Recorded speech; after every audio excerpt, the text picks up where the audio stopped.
15 Premier League stars fail drugs tests as new information comes to light.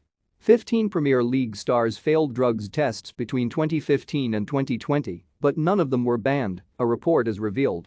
Of those 15, 12 tested positive for banned performance-enhancing substances, whilst another was still being investigated 5 months after his initial test, but no ban was handed out. Across a 7-year period from 2013 there were a staggering 88 positive tests among footballers in England, Scotland, and Wales. The 12 performance-enhancing substance cases included 1 positive test for an amphetamine and 3 findings of triamcinolone, which is the corticosteroid that Sir Bradley Wiggins used before his Tour de France victory in 2012. The cases involving Premier League players also featured 4 positives for the stimulant Ritalin. There was 1 positive test for the testosterone booster human chorionic gonadotropin, HCG, a hormone which is regularly abused in cycling and MMA.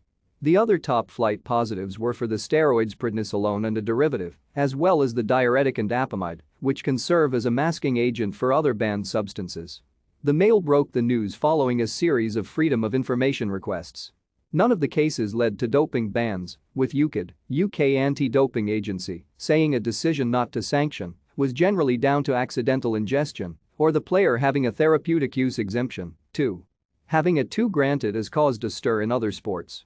Wiggins too in his Tour de France success has resulted in huge speculation with the cyclist having to defend himself on numerous occasions.